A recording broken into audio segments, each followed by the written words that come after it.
The moment Lila Emerson's fingers brushed the leather-bound journal, her brother's face flashed before her eyes. Thomas pale and gasping on his deathbed, poisoned by industrial runoff, while the factory owner claimed natural causes. The memory vanished as quickly as it came, but its echo hardened her resolve as she examined Dr. Thorne's hidden ledger. Something wasn't right. The compartment beneath the floorboard had been too easy to find. The corner of the rug conspicuously turned up the loose board, practically inviting discovery. And now, damning evidence lay exposed before her meticulous records of arsenic distribution contamination schedules, mortality projections for the Shoshone tribe. Paiute implementation successful 93% reduction in 9 months. Shoshone projection 60% reduction by winter solstice. Bile rose in her throat. Not medicine extermination. A trap! The realization crystallized just as Dr. Thorne's voice echoed deliberately loud from the hallway.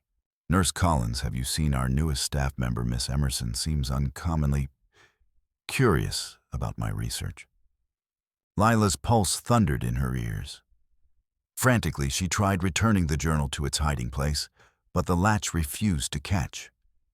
In desperate improvisation, she kicked the board roughly into place and deliberately knocked over an inkwell, creating immediate crisis as black liquid pooled across polished mahogany. What in God's name? Dr. William Thorne's imposing figure filled the doorway, his steel-gray eyes instantly narrowing at the scene. "I'm so sorry, Doctor." Lila's trembling wasn't feigned. "I came for the fever records and—" A child's scream sliced through her explanation, raw agony that raised the hairs on her neck. The Shoshone boy in isolation, his once beautiful skin now mapped with suppurating lesions that she suddenly understood were no natural affliction. Dr. Thorne's expression shifted subtly predatory intelligence, calculating behind his professional veneer. "Clean this mess," he ordered coldly. "Then attend to our specimen." He lingered, studying her with new assessment. "Curious timing, your clumsiness. Almost as if you were distracted by something more compelling than medical charts." She steadied her gaze despite the fear constricting her chest. "The records were simply filed higher than I expected." "Indeed." He stepped closer, tobacco and expensive cologne engulfing her. "I've invested considerable time in your training, Miss Emerson.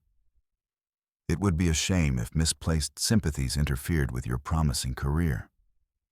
"Of course, Doctor." She lowered her eyes, portraying submission, while rage and terror battled within.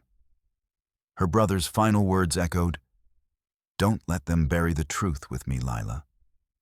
Elizabeth mentioned seeing you near my office yesterday, quite early." His tone was casual, his eyes glacial. Curious habit for a junior nurse.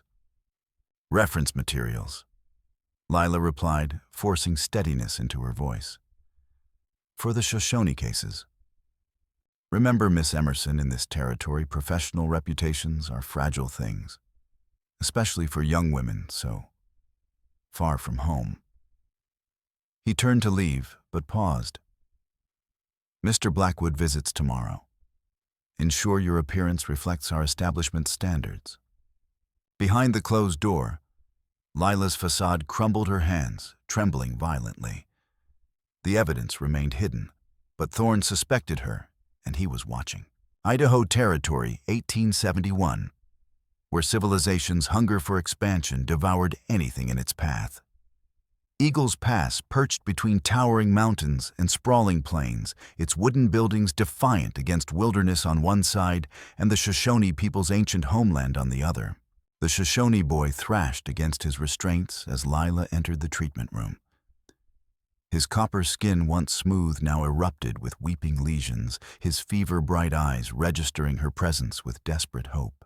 "Medicine woman," he gasped in broken English. "Pipe nipe kusunkana." He switched to English, water burns inside. His mother huddled in the corner, fear and desperate hope warring in her expression. Unlike other clinic staff who treated the Shoshone with barely concealed contempt, Lila had shown genuine concern. "I'll help you," she whispered, not a promise, a vow. Elizabeth Collins appeared in the doorway, starched white apron, immaculate blonde hair, precisely pinned beneath her nurse's cap. 6 months, Lila's senior Elizabeth had once seemed a mentor, almost a friend, still fussing over him. Elizabeth sighed, examining the boy's chart with theatrical concern. Such dedication to lost causes. How idealistic. He's not a cause, Lila replied carefully. He's a child of savages. Elizabeth corrected her cultured Boston accent, accentuating each syllable with surgical precision. Destined for extinction, like all primitive elements confronting progress. Darwin's principles manifest before our eyes. The clinical detachment sent ice through Lila's veins. This wasn't mere prejudice. This was something calculated, almost experimental. Strange how this illness affects only the Shoshone, Lila ventured. None of the settlers' children show similar symptoms. Elizabeth's eyes flicked up something reptilian behind her pleasant expression. Different diets, different constitutions. Civilization carries advantages beyond moral enlightenment. She patted Lila's arm with cool fingers. You've always been soft-hearted. Remember your brother's unfortunate accident, becoming too involved in others' suffering, nearly destroyed you. The mention of Thomas, so unexpected, so deliberate, knocked the breath from Lila's lungs. She'd never told Elizabeth about her brother's death at the hands of industrial poisoning back east. How could Elizabeth possibly know?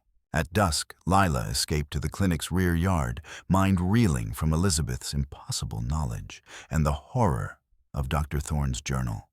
The mountains loomed like silent judges against the blood-red sky, ancient witnesses to human cruelty. Your hands heal while your heart screams justice. A voice emerged from gathering shadows. A soul divided dies slowly. Lila spun around, hand instinctively grasping the scalpel concealed in her pocket. A woman materialized, tall, dignified with weathered copper skin and eyes holding centuries of wisdom. Gray-streaked hair, adorned with intricate beadwork and eagle feathers, her clothing a practical blend of native and settler styles. "Who are you?" Lila demanded, scalpel half-drawn. "I am Leaf Healer. My people die while white medicine pretends to save them." The accusation struck like physical force. "I didn't know," Lila whispered, voice cracking. "The Puhapa, they're poisoning your water sources with arsenic compounds. I found the records today." Something flickered in the woman's penetrating gaze, not surprise, but grim confirmation. "Knowledge brings choice, White Healer. And choice brings destiny." The clinic door crashed open. "Nurse Emerson." Dr. Thorne's voice sliced through darkness. "Step away from that savage immediately. Better savage than murderer." Leaf Healer replied with deadly calm, not even turning to acknowledge him. Dr. Thorne advanced, hand moving to his waistcoat where Lila knew he kept a derringer. "You trespass on private property. Leave, or I'll have you removed permanently. Pia Pia Tugwani Ape Puhagani." Leaf Healer said, her gaze shifting briefly to Lila. "The eagle sees what the crow ignores." She backed away, dignity undiminished by retreat, before vanishing into shadows with uncanny silence. Dr. Thorne seized Lila's arm, fingers digging painfully into flesh. "What did that witch say to you?" she asked about her sick grandson. Lila lied, fighting to keep her voice steady. His grip tightened punishingly. "Listen carefully. Your position, indeed your entire future, depends on absolute discretion and loyalty. Female nurses with damaged reputations find themselves with very few options in this territory, or any other." "I understand, Doctor." The words tasted like poison. That night, strange dreams plagued her sleep. Water whispered secrets in a language almost comprehensible. The brass key she'd glimpsed on Dr. Thorne's desk burned with inner light. She woke to find herself standing at her window, staring at distant mountains bathed in moonlight. A soft knock interrupted her troubled thoughts. Elizabeth entered carrying a steaming cup. "You seem distressed," she observed, sitting on the edge of Lila's narrow bed. "I brought chamomile tea." Lila accepted the cup cautiously. "Thank you. That Shoshone woman upset you." Elizabeth noted tone conversational, yet probing. "What did she want?" "Just news of her grandson." Elizabeth studied her closely. "Be careful with her kind, Lila.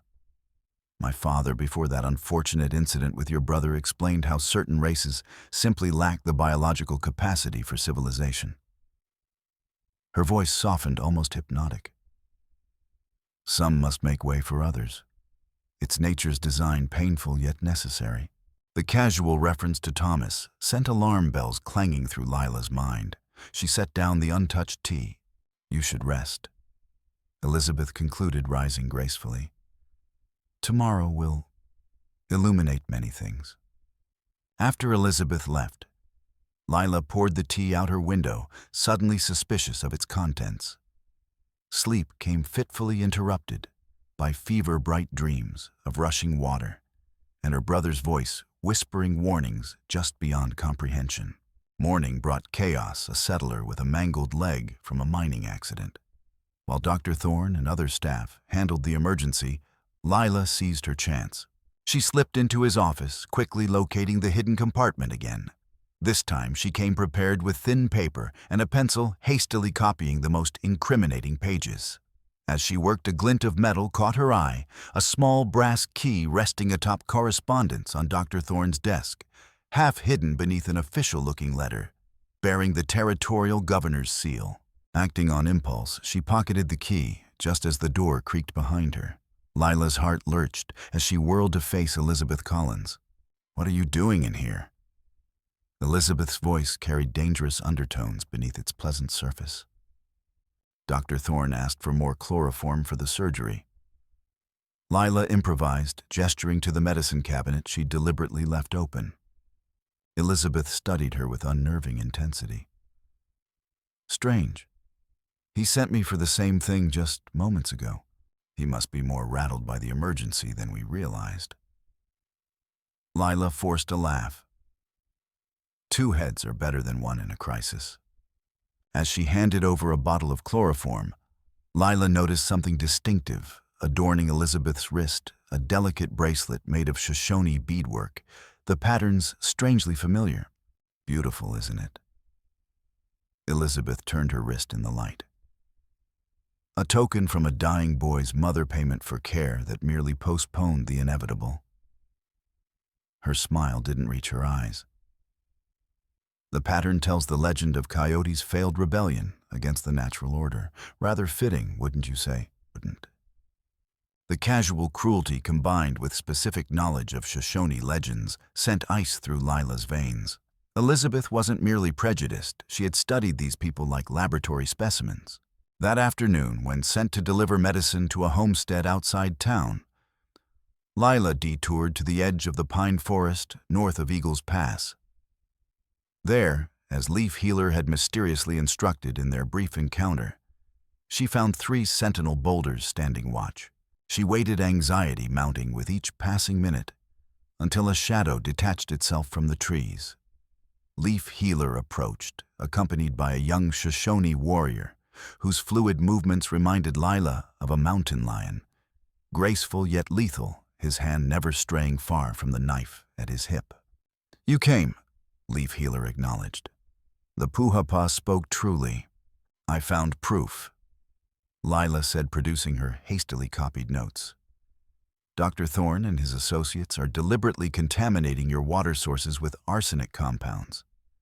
They're targeting something called the Puhapa first, because it's central to your ceremonies." The warrior stepped forward, movement so swift, Lila barely had time to flinch. "White promises are morning mist gone by midday," he said, voice low and dangerous. "Give one reason not to open your throat here and now." Swift Arrow, Leaf Healer cautioned, though she made no move to intervene. Lila met his fierce gaze without wavering. Because your children are dying while we argue, and I may be their only hope. Akarver, hope is white man's poison wrapped in sweet words. Swift arrow replied knife, appearing in his hand, as if conjured from air. Then judge me by actions, not words. Lila countered, holding her ground, despite the blade now inches from her throat. I'm risking everything to be here. A heartbeat of tense silence passed before he stepped back, not retreating but granting temporary reprieve. Betrayal earns blood payment, he stated simply. Lila handed her copied papers to Leaf Healer. The Puhapa is their primary target, but they plan to contaminate all water sources in Shoshone territory. They're working with a mining executive named Blackwood. They want your people eliminated before winter's first snow. Swift arrow spat on the ground. Gold fever blinds white men to everything but their own greed. Their conversation halted at the distant sound of approaching horses. Swift arrow vanished into the forest with uncanny speed, while Leaf Healer quickly concealed the papers within her clothing. When Father's sun reaches highest point tomorrow, come to the lightning-struck pine beyond the north meadow, she instructed. Bring medicines that fight fever and draw poison from skin. And this, she traced a symbol in the dirt that matched a pattern on Elizabeth's bracelet. Remember this sign.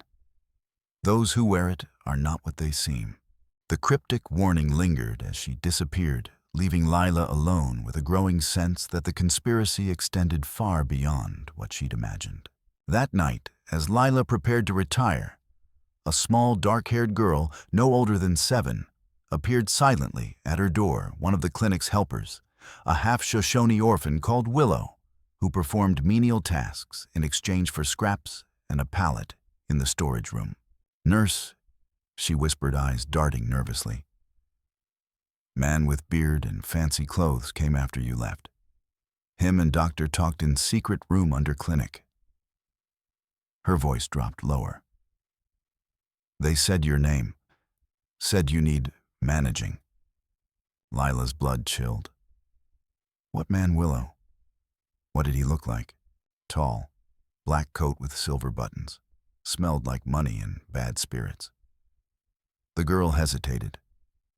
He gave me this, said give to you. She extended a small folded paper. Inside was a pressed wildflower, the same type that had been placed in Thomas's coffin back in Boston. Beneath it, elegant handwriting. Curiosity killed your brother. Consider this your only warning. A trap was closing around her, its jaws wider and more powerful than she'd imagined. Morning brought a suffocating tension to the clinic. 3 more Shoshone children arrived with advanced symptoms, their small bodies ravaged by poison, their parents wild with grief and fear. Dr. Thorne examined them with detached efficiency that now seemed monstrous to Lila's eyes. Standard protocols, he instructed coldly. Comfort measures only. We must conserve resources for viable cases. They're dying, Lila protested, unable to contain herself. Surely we can offer more than palliative care. These cases are beyond medical intervention, he replied with clinical detachment. Nature must take its course. Nature or arsenic in their drinking water, the words escaped before she could stop them. The silence that followed was absolute, broken only by labored breathing of suffering children. Dr. Thorne's face drained of color, then flushed dark with barely controlled rage. What did you say? Each word emerged with dangerous precision. The symptoms. Lila backpedaled desperately. They resemble mineral poisoning. I wondered if something might be contaminating their water supply. His gaze dissected her peeling back layers of pretense. An interesting theory, Miss Emerson. Perhaps you should share it with our distinguished visitor this afternoon. His smile sent chills down her spine. Mr. Blackwood is particularly interested in native health conditions. The threat hung between them unmistakable. Lila's time had run out. Working through the morning in controlled panic, she treated the Shoshone children while watching the clock. Blackwood would recognize her betrayal instantly, She had to leave before he arrived.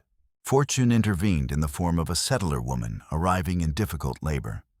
While Dr. Thorne and Elizabeth attended this emergency, Lila seized her opportunity gathering essential medical supplies and slipping out the clinic's rear entrance. She had barely reached the edge of town when a shout rose behind her.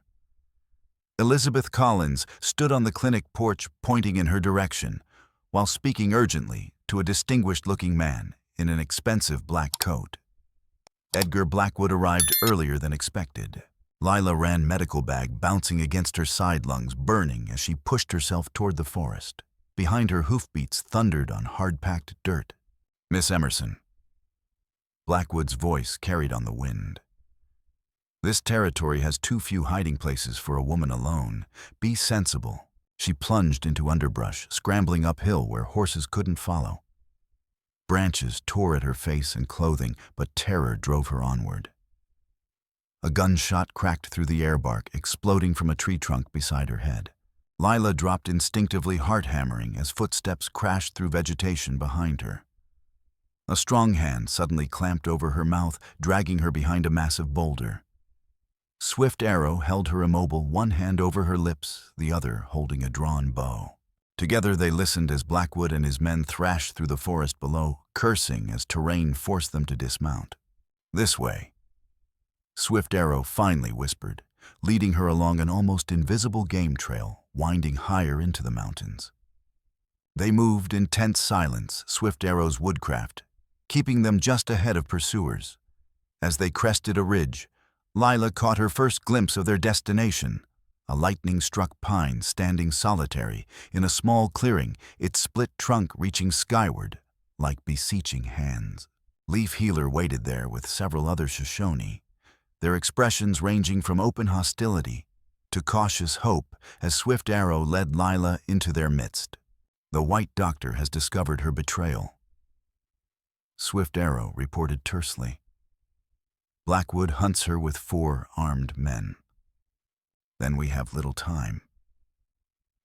Leaf Healer replied, her weathered face grave. She turned to Lila.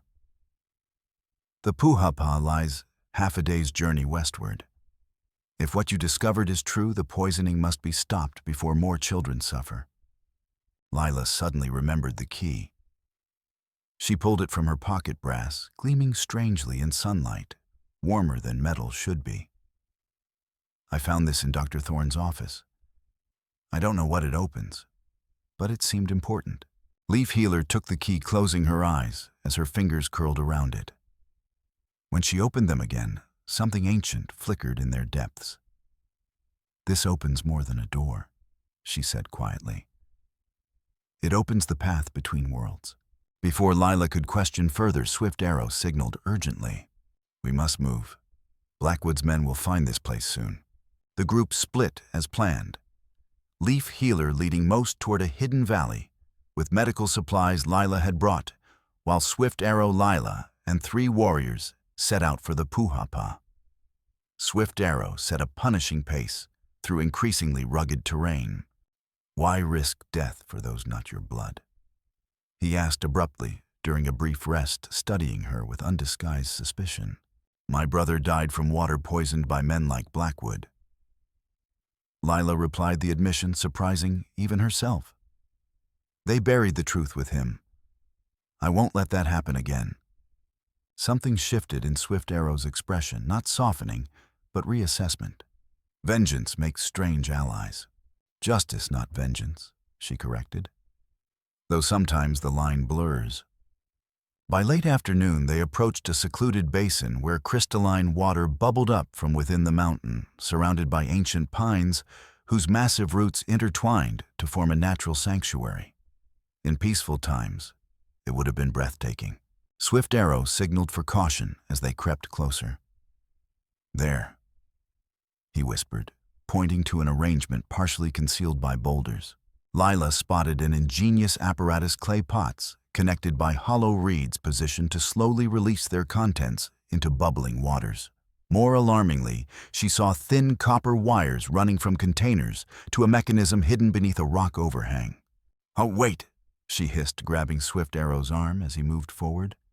It's rigged with something possibly explosive. Impressive observation, Miss Emerson. The cold voice froze them in place. Edgar Blackwood stepped into view from behind a pine rifle aimed steadily at Swift Arrow's chest. Behind him emerged 4 armed men, and Elizabeth Collins' pearl-handled derringer held with casual confidence. Elizabeth. Lila gasped, the betrayal cutting deeper than anticipated. Don't look so shocked, dear. Elizabeth smiled with practiced charm that never reached her eyes. Surely you didn't think I actually cared for these savages, or you for that matter. I trusted you. Lila whispered, remembering late-night conversations, shared confidences. A weakness I exploited quite effectively. Elizabeth moved to stand beside Blackwood, her posture suddenly more predatory. Though you made it remarkably easy with your bleeding heart and transparent sympathies. The idealistic are so easily manipulated, Blackwood added with cruel amusement. He gestured toward the spring. Quite ingenious, isn't it, Miss Collins's design, a gradual release system ensuring constant contamination without requiring frequent replenishment? You're murdering children, Lila said, voice trembling with barely contained fury. I'm securing resources vital to national progress. Blackwood corrected coldly. The railroad requires this pass. The mines require this land.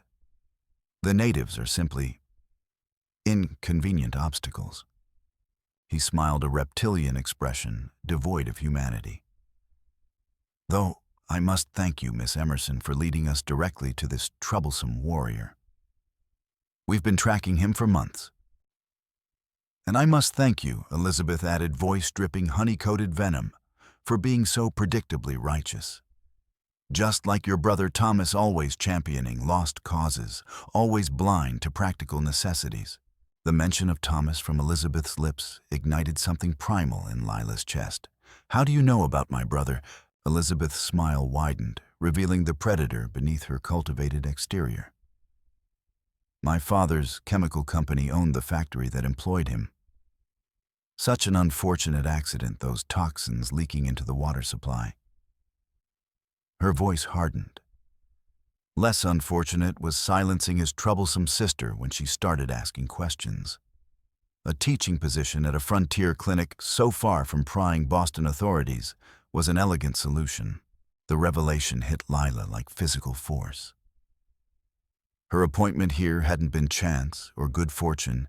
It had been calculated displacement, removing a potential threat, while simultaneously positioning her to unwittingly assist in a new atrocity. You've been watching me since Boston, she whispered, pieces falling into terrible place. This was never about medicine. On the contrary, Blackwood interjected smoothly. It's entirely about medicine, specifically testing Miss Collins' innovative compounds under field conditions. The Shoshone provide perfect experimental subjects, isolated, powerless, and, his smile was chilling, biologically similar enough to whites that our findings will have commercial applications. Commercial applications, Lila repeated, horror dawning. Water rights determine the future of Western expansion, Elizabeth explained with academic detachment. Those who control water control everything. Imagine selective contaminants that affect only specific populations, invisible, tasteless agents that clear undesirable elements without messy military action. You're creating designer poisons, Lila realized with mounting horror. Weapons. Tools of progress, Blackwood corrected. Already successfully tested on the Paiute tribe last year. The Shoshone are merely confirmation of methodology before we approach military contracts. Swift Arrow tensed beside Lila, his body coiled despite rifles aimed at his heart. One of his warriors shifted slightly, hand moving toward a concealed weapon. Now, Blackwood continued briskly. Miss Collins will escort you back to Eagles Pass, Miss Emerson, where you'll sign a statement confessing to hysteria and delusions before meeting with an unfortunate accident. Your savage friends, however, won't be leaving this clearing alive. Elizabeth stepped forward, derringer trained on Lila's heart. Come, dear. Don't make this more unpleasant than necessary. Something caught Lila's attention, a faint rustling in the undergrowth behind Blackwood's men.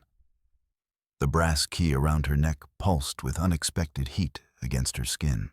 You killed my brother, she said quietly to Elizabeth, voice steady despite the gun aimed at her chest. Was it just business, or did you enjoy it? Elizabeth's perfect composure cracked slightly. Your brother was collateral damage in a greater purpose. You, however, her finger tightened on the trigger, are becoming a personal pleasure to eliminate. In that instant, several things happened simultaneously. Swift Arrow drove his elbow backward into the face of the guard behind him. Lila hurled the brass key directly at the explosive mechanism wired to the poisoning apparatus. And from the forest erupted a dozen Shoshone warriors, led by a small figure Lila recognized with shock. Willow, the half-Shoshone clinic girl. Chaos exploded across the clearing. Blackwood's men fired wildly into the unexpected onslaught. Swift Arrow tackled Lila to the ground as bullets whined overhead. Elizabeth's derringer discharged the bullet, grazing Swift Arrow's shoulder instead of finding Lila's heart. The brass key struck its target with uncanny precision. For a heartbeat, nothing happened. Then the earth beneath them groaned a deep primal sound that emanated from the mountain itself. The water erupted, not a gentle bubbling, but a massive geyser that shot 20 feet skyward, drenching everything nearby. Steam rose wherever it touched the poisoning apparatus, metal hissing and bubbling, as if the water itself rejected the contamination. Blackwood's men scrambled back in superstitious terror. Swift Arrow and his warriors seized the moment, launching themselves at their captors despite overwhelming odds. Gunfire cracked across the clearing, bullets whining through supernatural mist. Lila lunged toward the poisoning apparatus, determined to disable it completely. As she reached it, Elizabeth appeared through the spray derringer, reloaded, and aimed directly at Lila's heart. You pathetic, sentimental fool. She hissed, water plastering her blonde hair to her face, transforming her previously immaculate appearance into something wild and dangerous. Did you really think native superstitions and water tricks would stop what's coming? Her finger tightened on the trigger just as a small knife embedded itself in her wrist. Elizabeth screamed in pain and shock, the gun discharging harmlessly into the ground. Behind her stood Willow, another knife already in her hand. You poisoned my mother, the girl said with quiet intensity. I watched her die while you took notes. Before Elizabeth could respond, the ground beneath her feet suddenly collapsed, a sinkhole opening where solid earth had been moments before. Her scream echoed briefly as she disappeared into darkness. Lila turned back to the poisoning apparatus, frantically disconnecting containers and tubes while battle raged around her. 2 Shoshone warriors had fallen, but they'd taken several of Blackwood's men with them. The mining magnate himself stood at the edge of the now raging Puhapa, reloading his rifle with practiced efficiency before aiming directly at Swift Arrow, who struggled with one of the remaining guards. Without thinking, Lila threw herself toward Blackwood, crashing into him just as he fired. The bullet went wild, and they both tumbled dangerously close to the edge of the sinkhole that had claimed Elizabeth. You've ruined everything. Blackwood snarled, powerful hands closing around Lila's throat as they struggled at the precipice. Years of research, millions in potential contracts. Spots danced before her eyes as his grip tightened. Through dimming vision, she saw Swift Arrow fighting desperately to reach them, held back by 2 of Blackwood's remaining men. Oh no, typical woman. Blackwood sneered, squeezing harder. Sentimental, short-sighted, incapable of understanding necessary sacrifice for greater purpose. With her last strength, Lila drove her knee upward, while simultaneously jabbing stiffened fingers into his eyes, a dirty fighting technique her brother had taught her in Boston's rough neighborhoods. Blackwood howled, his grip loosening just enough for her to break free. I understand sacrifice perfectly, she gasped, scrambling away from him. I just disagree on who should be sacrificed. Blackwood lunged for her again, but the weakened ground at the sinkhole's edge gave way beneath his weight. He clawed desperately at the crumbling earth eyes, wide with sudden terror. "Help me!" he cried, all arrogance evaporated in the face of mortality. Lila reached for him instinctively, healer's reflexes overriding personal vengeance. But Swift Arrow held her back. "Some poisons must be purged completely," he said quietly, as the earth continued to crumble, taking Blackwood with it into darkness below. As suddenly as it had begun, the supernatural deluge ceased.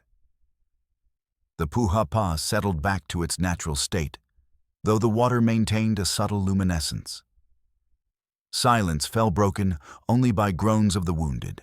Lila collapsed beside the dismantled poisoning apparatus, trembling with exhaustion and delayed shock. Swift Arrow knelt beside her, blood streaming from a gash on his forehead, but eyes alert. "You fought well," he said simply, the highest praise a Shoshone warrior could offer. "Not well enough," she replied, looking at the fallen around them. "Too many died." "Some journeys to the spirit world cannot be prevented," he answered. "But others were stopped today." As they tended the wounded, Willow approached cautiously. "You warned the others," Lila realized. "How did you know where to find us?" "I followed," the girl admitted. "After I gave you the paper." "The medicine woman." She gestured to Leaf Healer, who was now treating injured warriors. "She's my grandmother. I've been watching the white doctors for her since they came." A spy in the clinic itself, the perfect placement for gathering intelligence. Lila marveled at the sophistication of the Shoshone resistance she'd never suspected existed. The sound of approaching horses interrupted them. Swift Arrow knocked an arrow despite his injuries. "More enemies," he concluded grimly. "Wait," a masculine voice called. "We come as allies." Sheriff Davis emerged into the clearing, accompanied by several deputies and a distinguished older man Lila didn't recognize. Inspector Thomas Jefferson Reeves. The stranger introduced himself, dismounting with surprising agility for his age. "Indian Affairs Bureau. I've been investigating reports of unusual mortality rates among the Shoshone for 3 months. Relief washed through Lila. "We have evidence," she said urgently. "Documents, formulas, correspondence, proof of deliberate poisoning for territorial acquisition and weapons development." Reeves nodded grimly. "Sheriff Davis has already secured documents from the clinic. Dr. Thorne attempted to destroy evidence when confronted, but we managed to recover key materials." His weathered face hardened. "Where is Blackwood?" Lila gestured toward the sinkhole. "Gone," along with his associate Elizabeth Collins. As they explained what had transpired, Reeves's expression grew increasingly troubled. "This conspiracy extends further than I feared," he admitted. "The territorial governor himself appears implicated in some correspondence we found. The poison has spread beyond this spring." Swift Arrow added urgently, "Many water sources already contaminated. Our hidden valley. We've dispatched riders to warn outlying Shoshone bands," Sheriff Davis assured him. "And Army engineers are en route to begin decontamination based on the formulas we recovered." Over the following weeks, a precarious justice began taking shape. The surviving conspirators faced federal charges. Army engineers worked to decontaminate water sources throughout Shoshone territory. A temporary medical camp was established near the Puhapa, where Lila worked alongside Leaf Healer, learning ancient healing ways while sharing medical knowledge. Despite their efforts, many Shoshone died from poisoning already in their systems: children, elders, parents. Each burial ceremony carved another piece from Lila's heart. "You cannot save everyone," Leaf Healer told her one evening as they watched sunset paint mountain peaks crimson. "Even the greatest healer must accept that some journeys end despite our medicines." "It's still wrong," Lila whispered. All this death for what progress civilization? For greed, the older woman corrected. But where destruction walked you stood firm. That choice matters more than you yet understand. Investigations revealed the conspiracy's true scope, broader and more calculating than anyone had imagined. Documents recovered from Blackwood's office detailed previous successful implementations against smaller tribes throughout the territory. Elizabeth Collins' laboratory notes contained formulas for poisons targeting specific populations based on dietary differences and genetic factors researched decades ahead of conventional science, and terrifying in its implications. Most disturbing was correspondence implicating not just territorial officials, but Eastern industrialists and military contractors, a network of powerful interests developing chemical weapons under the guise of territorial pacification. As autumn painted the mountains gold and scarlet, Inspector Reeves, newly appointed as territorial governor after his predecessor's arrest, offered Lila a position as medical advisor to the Indian Agency, with authority to establish proper health care for Native communities. Your unique perspective and willingness to bridge different healing traditions are exactly what's needed, he urged. You could help prevent future tragedies. That night, Lila sought solitude at the Puhapa, now restored to its natural beauty. The water bubbled serenely from the earth, catching moonlight in ripples that seemed almost sentient. As she knelt beside it, her reflection wavered, briefly appearing as someone else, not just any woman with Shoshone features, but Willow's mother and the woman whose death had turned a child into a spy.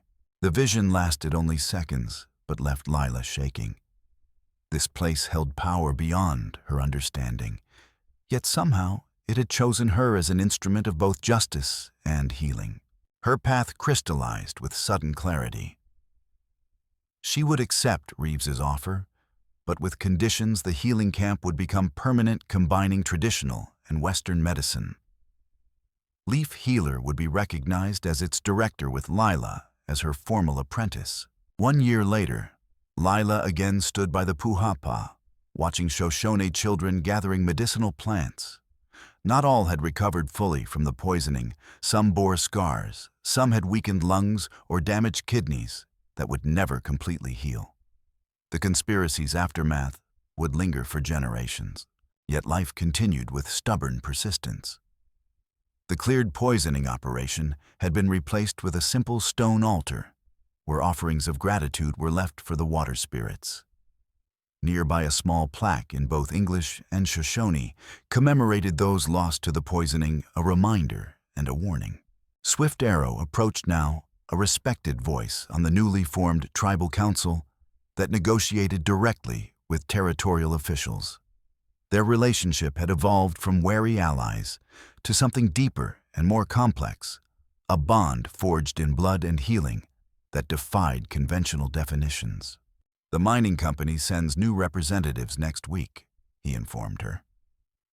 They speak of treaties and fair compensation instead of threats.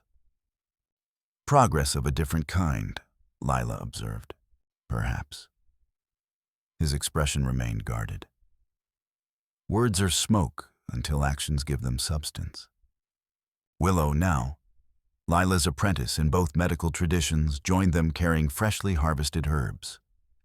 At 10 years old, she showed remarkable aptitude for healing and an uncanny ability to sense which treatments would work for which patients. Sheriff Davis sent word, she reported. They found another of Dr. Thorne's laboratories near the northern reservation. More formulas, more plans. The news wasn't surprising. Despite their victories, they had discovered only one head of the Hydra. Elizabeth's research had been too valuable to powerful interests somewhere. Others continued her work. We'll be ready, Swift Arrow said simply. As twilight descended, Leaf Healer joined them for a ceremony marking the changing season. Age had bent her further, yet her spirit remained powerful and clear. The waters showed me your brother, she told Lila unexpectedly. His spirit walks lighter now that truth has been uncovered. A lump formed in Lila's throat.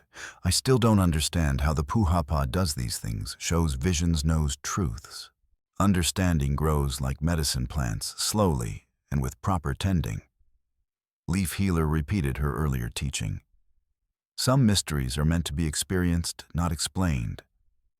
That evening, the inhabitants of the settlement gathered for the Shoshone harvest ceremony, now attended by both native people and sympathetic settlers.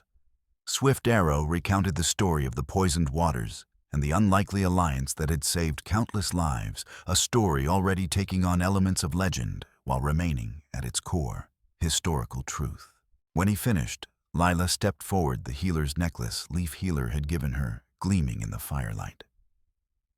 1 year ago, hatred poisoned these waters, seeking to destroy a people whose only crime was standing in the path of greed. Today we drink together from the same source because courage proved stronger than hatred.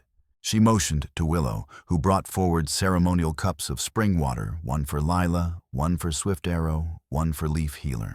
Water remembers. Lila continued, raising her cup. It carries the memory of what was destroyed and what was saved. In drinking it, we honor both the loss that can never be forgotten and the healing that continues despite all efforts to prevent it. As darkness settled fully around them, Lila returned alone to the Puhapa. The water's surface reflected starlight in patterns too orderly to be random, ancient constellations significant to the Shoshone, telling stories of heroes and transformations. From the shadows behind her emerged Swift Arrow, moving silently, as was his way. "Tomorrow I ride to Fort Bridger," he said without preamble. "Governor Reeves believes other tribes may be targeted with similar methods. They need warning. I'll prepare medicines to take with you." Lila replied, already mentally cataloging what he might need. He reached out, something uncharacteristically hesitant in the gesture, and took her hand. "Come with me," he said simply. The invitation contained layers of meaning beyond the practical. They had worked side by side for months, their connection growing despite cultural differences, yet neither had spoken it aloud. "Yes," she answered, equally simple. He nodded, one satisfaction and something warmer in his eyes. "The battle for these waters is won, but the war continues elsewhere." "Then we continue too," she said with quiet determination. 5 years passed. The healing center by the Puhapa had grown into the Western Healing Institute, where doctors from Eastern medical schools studied traditional remedies, while young Shoshone healers learned modern techniques. Lila's meticulously compiled Healer's Codex documented both traditions side by side, ensuring neither would be lost. Yet their victories remained fragile and incomplete. Similar poisoning operations were discovered in Montana, Wyoming, and the Dakotas, always targeting indigenous water sources, always with the same clinical precision. Each time, Lila and Swift Arrow traveled to help local tribes identify toxins and develop treatments, while Governor Reeves fought political battles in Washington to hold perpetrators accountable. The brass key that had triggered the Puhapa's eruption was never found again, despite thorough searching of the sinkhole that had claimed Blackwood and Elizabeth. Leaf Healer insisted it had returned to the water spirits until needed again an explanation. Lila found herself increasingly able to accept as she witnessed more of the spring's inexplicable powers. Not all endings brought comfort. Despite their best efforts, some poisoned water sources proved impossible to fully cleanse. Certain Shoshone children born after the crisis developed mysterious ailments that resisted both Western medicine and traditional healing, suggesting the poisons had affected something fundamental in their parents' bodies, a legacy of suffering that would continue for generations. On the 5th anniversary of what became known as the Water War, Lila stood by the Puhapa with Willow, now a capable young woman of 15, with skills in both healing traditions. Swift Arrow, recently returned from diplomatic meetings in Washington, joined them with news both encouraging and troubling. Tacker. Congress has approved protected status for 23 sacred water sources across tribal territories. He reported a significant victory they had fought years to achieve. But, Lila asked, reading his expression, but military intelligence suggests new research continues more sophisticated compounds, harder to detect. His face hardened. Elizabeth Collins' research notes were never fully recovered. The shadow of their first battle would stretch long across their lives, a reminder that vigilance could never cease, that the forces of greed would find new methods when old ones failed. That evening, as they gathered around the ceremonial fire, Leaf Healer, now bent with age but still sharp of mind, called Lila and Swift Arrow forward. Their marriage 3 years earlier had joined more than 2 individuals. It symbolized a partnership between peoples that many had believed impossible. "The waters have spoken," the old woman announced. "A new threat approaches, not poison this time, but fire." Murmurs rippled through the gathered crowd. Leaf Healer continued, "Those who failed with water now turn to burning. They will come when snow covers the mountains, thinking us vulnerable." Lila and Swift Arrow exchanged glances. They had heard rumors of new tactics against tribes further north, deliberate burning of winter food stores and shelters disguised as accidents or raids.